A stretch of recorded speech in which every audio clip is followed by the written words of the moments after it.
भारत संतों की भूमि है। समय समय पर संतों ने भारत की मूल प्रकृति और भारत के स्वभाव को जन जन तक प्रसारित कर हजारों वर्षों से इस राष्ट्र को समृद्ध किया है। भारत की एकता और अखंडता में जिस सांस्कृतिक विरासत का सबसे बड़ा महत्व है, वह हमारे संतों द्वारा दी गई आध्यात्मिक विरासत है। ऐसे ही एक संत थे संत रामानुजाचार्य, जिन्हें भारत की संत परंपरा के अग्रणीय संतों में गिना जाता है। सन 1017 में तमिलनाडु में जन्मे संत रामानुजाचार्य ने हिंदू समाज के पिछड़े वर्ग की पीड़ा और उपेक्षा को हृदय से अनुभव किया। उस समय की प्रचलित सामाजिक एवं धार्मिक अनुष्ठान पद्धतियों को युगानुकूल परिष्कृत किया। उन्होंने ब्राह्मण से लेकर चांडाल तक सभी जाति वर्गों के लिए सर्वोच्च आध्यात्मिक उपासना के द्वार खोले। समाज के कुछ स्वार्थी एवं पाखंडी तत्वों ने उनका विरोध भी किया, किंतु न वह डरे, न झिझके और न ही रुके। उन्होंने समाज के वंचित वर्ग के आध्यात्मिक और सामाजिक उत्थान के लिए वैष्णव भक्ति को माध्यम बनाया। उनके अनेक शिष्य निम्न कही जाने वाली जातियों से थे।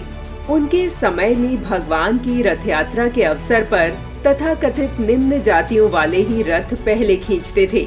वही परंपरा आज भी चली आ रही है, जो संदेश देती है कि भगवान के प्रिय वे लोग हैं जो समाज में अंतिम पायदान पर हैं। इसलिए विकास को गति देने में सर्वप्रथम उन्हें ही प्राथमिकता दी जानी चाहिए। रामानुजाचार्य ने मेलकोट के मंदिर में हरिजनों का प्रवेश कराकर यह स्पष्ट संदेश दिया था कि सनातन धर्म में ऊंच नीच का भाव एक सामाजिक कुरीति है और इसका उन्मूलन आवश्यक है। वे स्वयं अपने अछूत शिष्यों के घर जाते और उन्हें आगे बढ़ने की प्रेरणा देते थे। रामानुजाचार्य वह प्रथम आचार्य थे जिन्होंने समाज में पैर पसारती ऊंच नीच की विकृति को देखा और उसे दूर करने के लिए जनमानस को प्रेरित किया। वास्तव में रामानुजाचार्य जाति भेद से ही नहीं, वरन धर्म भेद के भी ऊपर थे।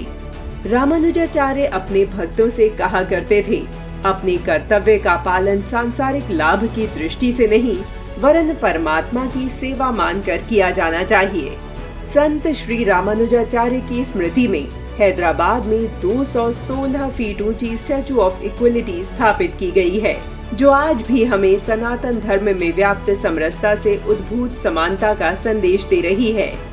इसी संदेश को लेकर आज देश सबका साथ, सबका विकास, सबका विश्वास और सबका प्रयास के मंत्र के साथ अपने नए भविष्य की नींव रख रहा है।